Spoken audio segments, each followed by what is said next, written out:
Hello and welcome to this week's edition of Temple Athletics. I'm your host, Christian Reilly, and we are here to give you an inside look at Temple's Division I athletics programs. Joining us in the studio today is men's and women's cross-country coach James Snyder. Coach, welcome to the show. Appreciate it, Chris. Coach, this is your third season here at Temple Yep. for both the men's and women's cross-country coach. Tell me what the experience has been like so far. Yeah, it's been a wild ride, no doubt about it. Again, this was my first full-time position coaching, so it's been a learning experience for me and in a new university that's kind of in my backyard. I grew up just outside of Philly, so it's good to be back close to home and a nice spot to build a program. Wow, that's great. So you came here after spending 1 year in Tallahassee at Florida State, where you served as the operations assistant and many other duties there. And then you also spent time at Appalachian State University as a graduate assistant. So besides having the opportunity to coach here, obviously as a big-time, full-time position, what was so appealing about Temple that made you want to say, okay, this is the place for me? Yeah, Philly's a great city. Growing up just outside of here, I've always had kind of an understanding and appreciation for what our school is. And then obviously an opportunity to build a program in the distance events where it's never really been done before. That was kind of one of the big attractions for me, was trying to start something here, like I said, in a place where it had never really been done. So I understand that you study a lot with the health and cross country and things of that nature. So what's one beneficial thing about long distance running that me and many other people may not know about it? Yeah, it's distance running is kind of a unique sport in the sense that there's a physical and there's a mental component to it. I think oftentimes the mental side of it is overlooked. And again, it's kind of interesting to get into the research there because there's not a lot of definitive information to determine what's going on inside your head. But as our kids can attest, and certainly from my experience as both a coach and an athlete, the mind is what makes the legs go. And so that's kind of, I would say, probably one of the more interesting parts of the sport that people don't always understand or appreciate. I think they just think that we go out, we run every day, and we show up and we race. There's a lot more to it than that. And again, it's something that if you spend a little more time around our team, a little more time around our kids, people can really start to appreciate. Well, speaking of there's a lot more to it, tell me about what the training and preparation is like to just get in shape for cross country. For sure. I mean, our kids are training anywhere from 7 to 12, 13 times a week. So again, some of those are double runs, some of those are weight room sessions, or just getting out there, like I said, and putting some miles on their legs. So really, like I said, we see each other on race day typically. But when you look at the behind the scenes stuff, I mean, our men and women are up at 7:30 most mornings, either down in the weight room or getting in an easy shakeout run or cross training. Every afternoon, we're heading out to the trails, logging miles, working hard. So again, it's like I said, the 25-minute race for the men, the 20 or so minute race for the women is kind of a culmination of a whole lot more time than just that. And what's the off-season preparation like for your players when you're not around? Do they have like a set schedule or anything? Yeah, we always refer to ourselves as runners, not players, because we're not playing a game. But the one thing in the off-season I always talk about with our kids is, in cross-country especially, it's a summer sport with its championships in the fall. And what I mean by that is that, when they're home for the summer, yes, they're working internships, yes, they're working jobs, but they're also training their tails off to show up here in August ready to move forward. If you show up here, we came back, I think it was August 18th this year. If you come back August 18 and haven't put the work in, you're going to be pretty far behind and you're not going to be able to cut it. And so I think that's one of the big pieces is, we put a lot of trust in the kids to make sure they're taking care of business while they're gone in the summer. What makes you so passionate about cross country, and not only just running but strength and conditioning as well? Here you're a big strength and conditioning guy. You might not know looking at me, but I do believe, like I said, that's a key component of our program. We talk about strength training from the perspective of developing athleticism. It's kind of like the running joke that distance runners are unathletic people. Again, not always the case. And if we can enhance those athletic qualities, we put our kids in a position to be faster runners. Because at the end of the day, that's what makes the sport go. The faster we run, the better off we are.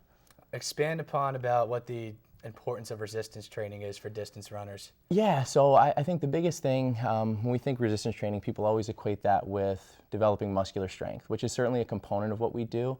But when you're lifting weights, especially in a traditional sense, you're developing strength in all of your connective tissue, bone, tendon, and ligament. We think about the three things get injured in not just distance runners, but any athlete. Bone, tendon, and ligament are at the top of that list. So if we can become stronger that way, we can handle a higher training load, and we're not missing substantial periods of time when we're banged up. Consistency in our sport is what really separates good athletes from great ones. And being able to structure days, weeks, months, and for some of our kids, it's been years of uninterrupted training. We really, really see how it affects them, and they pile on that fitness and put themselves in a great position. What are the typical injuries or prototypical type of injuries that happen in cross country? Yeah, we like to say we don't get injured. That's in a perfect world. But no, I mean, there's a lot of overuse stuff that occurs in our sport. Just from, again, logging, for some of our guys, it's 90, 100 miles a week. For some of our women, it's 50, 60 miles a week. And when you put your body through that sort of stress, there's going to be little things that break down. And so we try to address those things preventatively. I'm a big believer when I talk to our kids about using our athletic training area, I say prehab, not rehab. Let's make sure we're doing small things that are preventing injuries from coming as opposed to being reactive and just, okay, we got to take 2 weeks off and now we lose fitness. Right. So what are those small things that you preach to your runners? Yeah, absolutely. Our strength and conditioning piece is a big part of that. We also do a lot of core work, again, just kind of strengthening through the midsection to kind of keep the body held together. The biggest piece, I think, for us, though, is training on soft surfaces. So we're right here in North Philly, but every day we hop in the vans and we drive out to different trails around the city. So our kids run the large majority of their mileage on grass, gravel, dirt, which, again, helps take care of their bodies, helps keep their legs fresh, and, again, back to that component of staying injury-free, it's incredibly important. How much do you attribute your success so far to your other coaches here? To our other coaches here? Again, we have a great staff that work with our kids, from, like I said, a graduate assistant, Steve Fueling, a volunteer coach, Pat Donnelly, and then kind of our supervisor, Coach Ford. We're all, like I said, on the same page with us to help move our program forward. I think that's the biggest thing anytime you've got a large group, a large team, this is the biggest we've ever been, is having a clear vision, having a clear purpose, and getting everybody to buy into that. Not only just the kids, but also the staff, and we've done a good job with that. What's the one motivational thing you say to your runners before each and every race? I'll be honest with you. I'm not a big rah-rah, sis-boom-bah, get people fired up sort of coach. That's on them. That's on their shoulders. They put in the work. They bought into it. They're the ones that are going to reap the benefits of the success. If I have to scream, yell to get you excited on the starting line, you shouldn't be in my program anyway. I want the people that are excited to begin with, that I have to go out there and just kind of coach through the process of getting better. We're going to take a quick break. We'll be right back here on the Temple Athletics Show with more on the men and women's cross country teams. Stay tuned.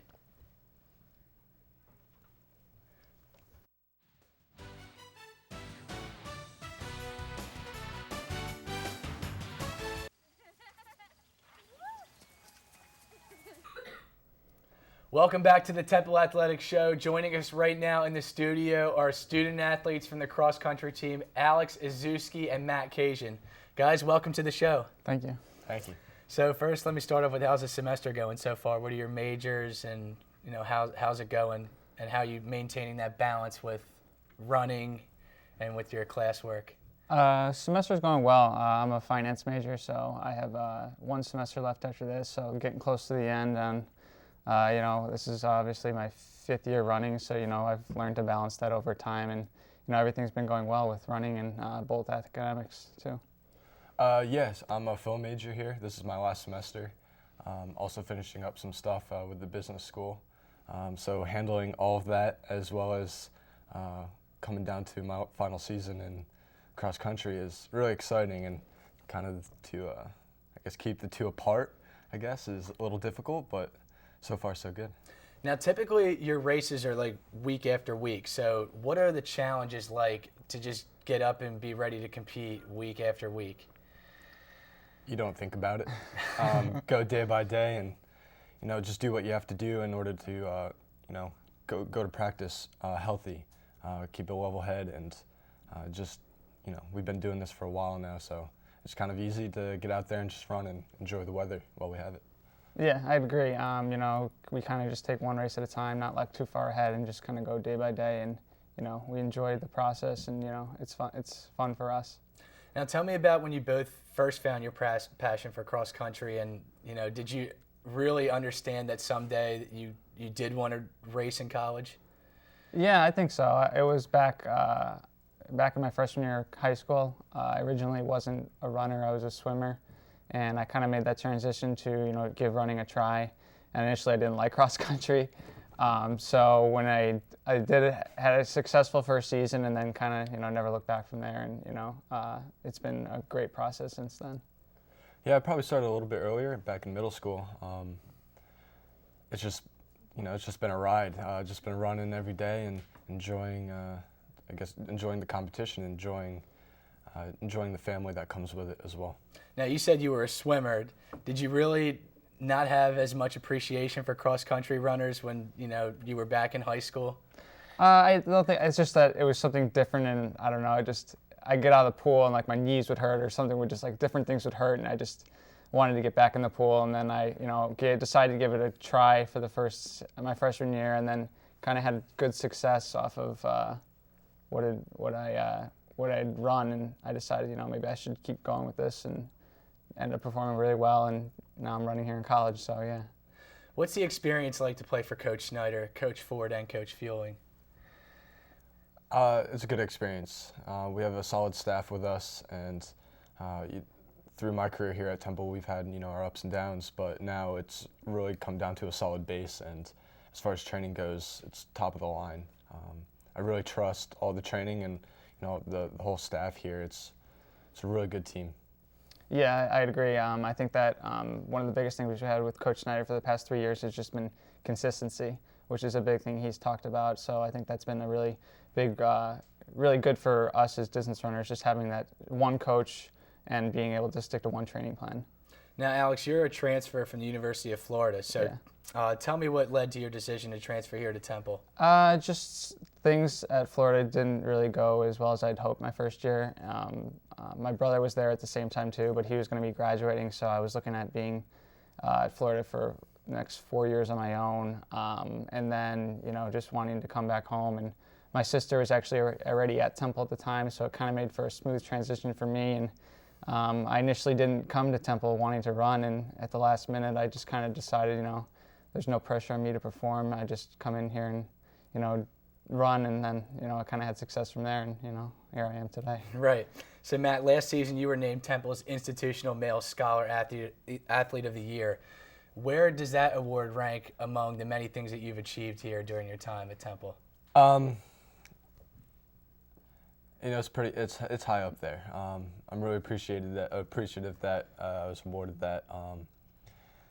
Just for coming into D1 school where I had coming into college I had no idea what was going to happen.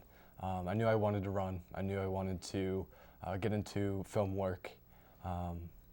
Just kind of went from there. Just putting in work. Put in the hours of running and put in the schoolwork, and good things can happen. And when both of you first came here, did you understand what it was really going to take to run at the collegiate level, like how challenging it was going to be? For me, I knew because my brother was competing already in college at the University of Florida. He was running there, so I already had an idea of what it took. So it was just about experiencing it for myself, but I had a pretty good understanding of what it was going to be like. Yeah, coming in my freshman year, I had somewhat of an understanding, but it was a big jump from high school, and years after, it's just gotten more and more intense as far as training, as far as competition, and kids from other schools are stepping up their game, so you have to step up yours as well.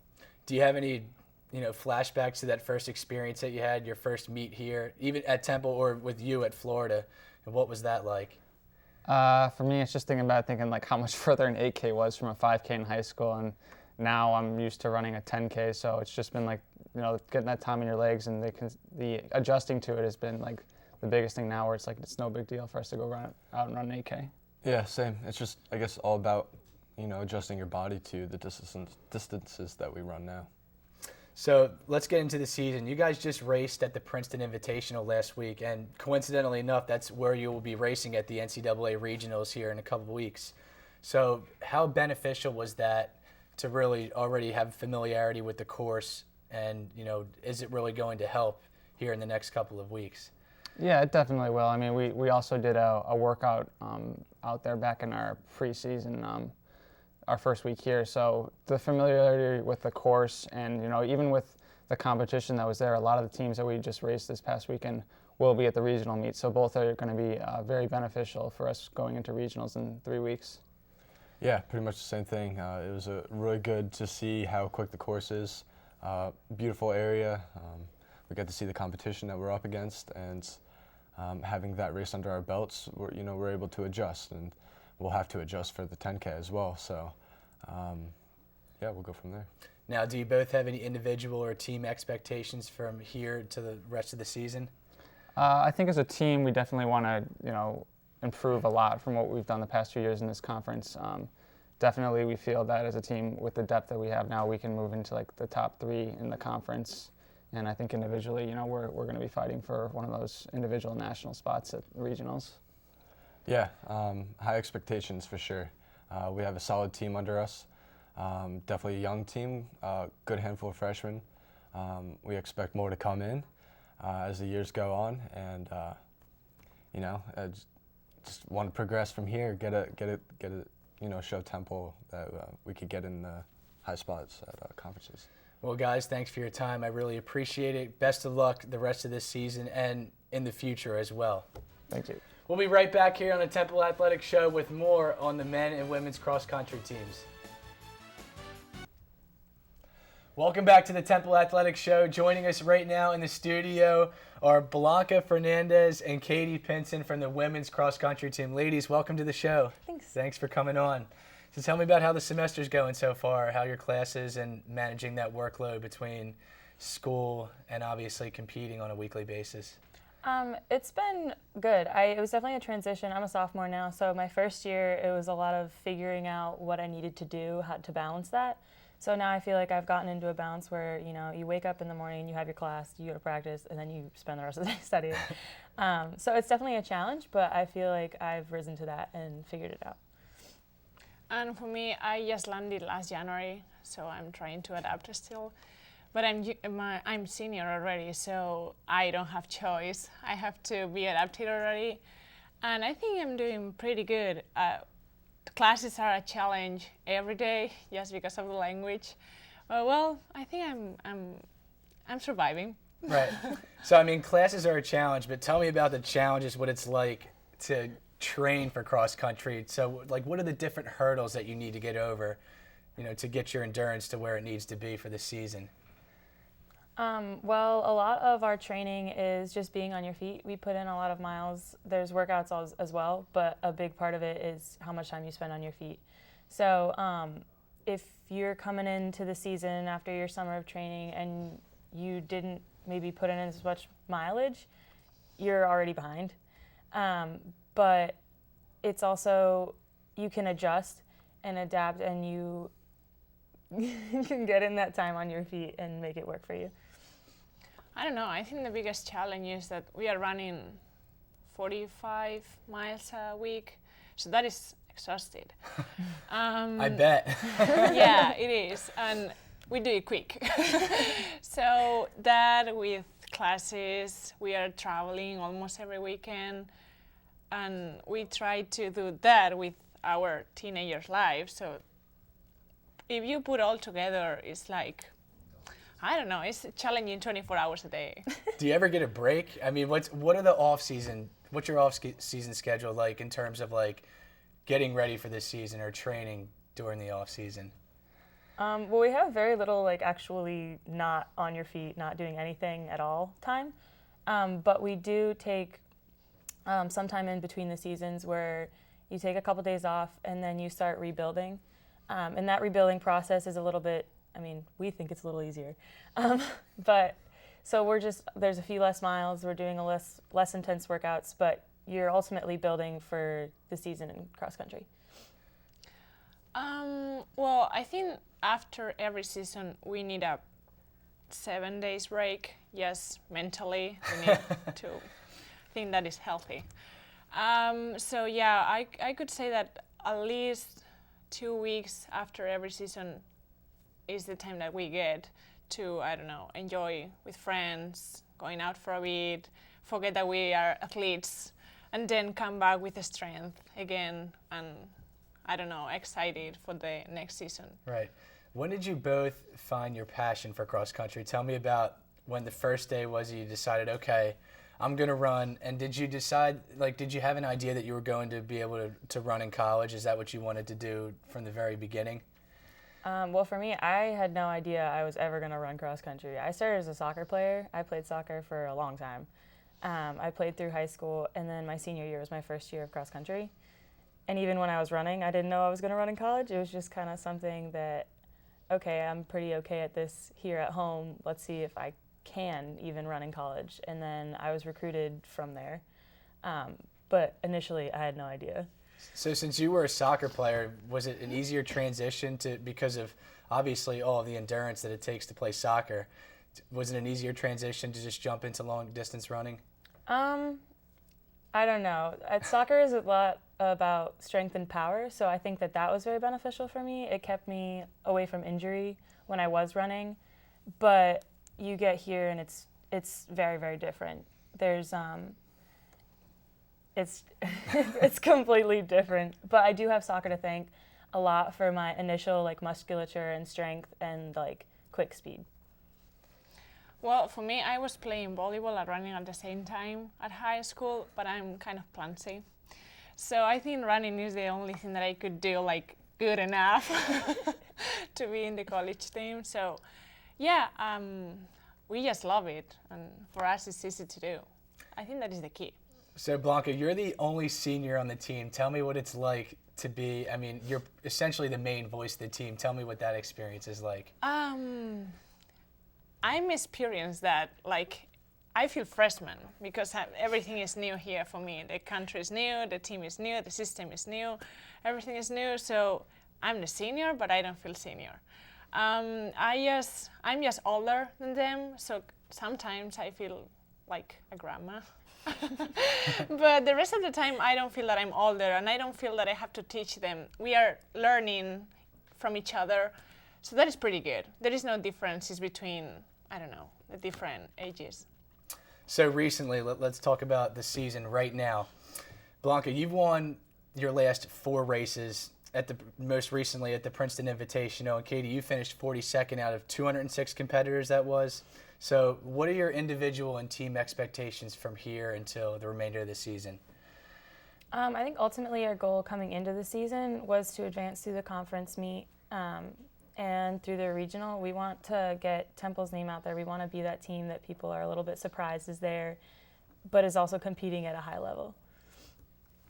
I don't know. For me, I think, well, I'm very excited to be with the team at this season because I think everybody's like racing pretty good. We can give a surprise to everybody. I don't know what people is expecting of the Temple cross country team, but I think we are able to do it pretty good in the conference. So next week we are gonna be rested and ready to go. So Blanca, I guess it's worth me bringing up. You became Temple's first female track and field athlete in nearly 30 years to qualify for the NCAA Outdoor Track and Field Championships, earning second-team All-American honors last year. So what do those honors mean to you, and where do they rank here from all of your achievements here at Temple? That means a lot.